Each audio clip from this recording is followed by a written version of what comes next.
शिवपाल जी जुड़ने के लिए, तमाम जानकारी देने के लिए। ललित मेरे सहयोगी जोधपुर से हमारे साथ जुड़े हुए हैं। जी ललित।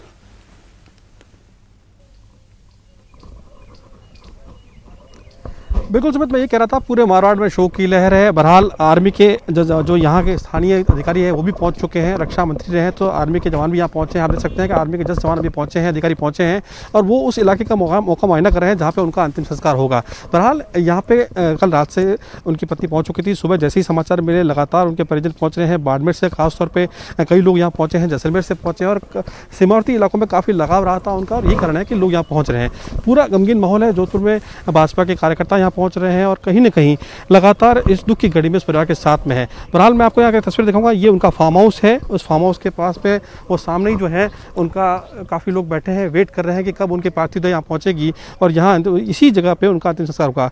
इनके बहुत पुराने करीबी रहे हैं जितेंद्र लोढ़ा जी हैं, उनसे बात करते हैं।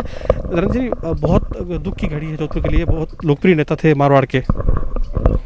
जसवंत सिंह साहब मारवाड़ी नहीं अपितु देश विदेश में भी ख्यातिनाम थे। उन जीता पढ़ा लिखा और उन जीता इंटेलेक्चुअल लोग नहीं थे। एक बार मैं गार्ड ऑफ ऑनर की जो बुक विमोचन में था तो मार्क टूली जो उन्होंने कहा जसवंत सिंह जी जब इंग्लिश बोलते हैं तो हमको डिक्शनरी लेके देखने पड़ेगा इस शब्द का यूज़ कहाँ पे इन्होंने किस मतलब के लिए लिया।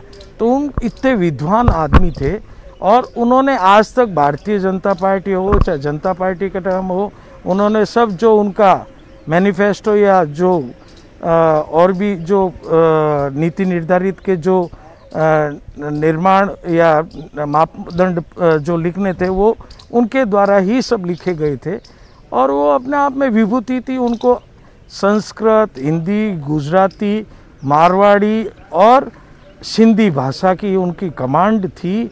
इवल डिंगल साहित्य उन्होंने अपने हाथ से कई तरह के डिंगल साहित्य भी लिखे, कई तरह की उन्होंने अपनी किताबें लिखी है जिसमें पुरानी मारवाड़ी दोहे और संस्कृति के प्रति वो जबरदस्त अपने छाप छोड़ी।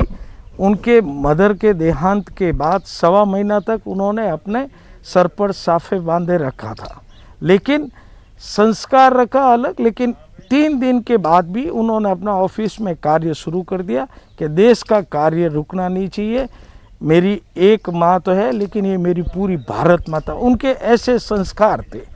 तो ऐसे संस्कार थे, यही बात है कि जब वो यहाँ आते थे तो यहाँ के होकर रहते थे। यहाँ पे खासतौर पर सीमावर्ती गाँव में वो लोकल भाषा में बात करते थे, अपनापन जताने की हमेशा कोशिश करते थे। बहरहाल दिल्ली से पार्थिव देह रवाना हो चुकी है, यही उनका फार्म हाउस है, तमाम लोग वेट कर रहे हैं। तो 1.5 घंटे बाद जब उनकी पार्थिव देह पहुँचेगी तो इसी फार्म हाउस में उनका अंतिम संस्कार किया जाएगा। जी समित, बिल्कुल 1.5 से 2 घंटे में उनकी पार्थिव देह यहाँ पर पहुँचेगी और उसके बाद उनके फार्म हाउस पर उनका अंतिम संस्कार किया जाएगा। उनके दोस्त यहाँ पर मौजूद हैं और परिवार से और कौन कौन लोग यहाँ पर मौजूद हैं? हालांकि उनके घर के जो सदस्य हैं, उनके बेटे, उनकी पत्नी, वो वहाँ से उनकी पार्थिव देह के साथ निकल रहे हैं। यहाँ पर क्या कोई और उनके परिवार का सदस्य मौजूद है ललित?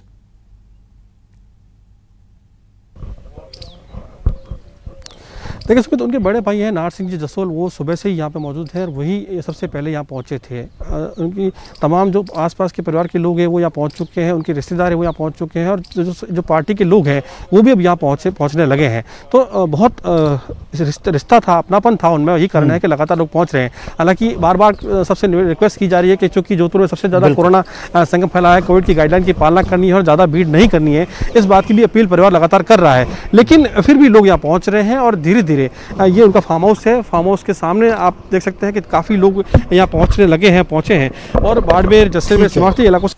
ठीक है ललित, फिर से मैं आपके पास लौटूंगा, तस्वीरें और दिखाएंगे कुछ दर्शकों को। वक्त फिलहाल यहाँ पर एक ब्रेक का है।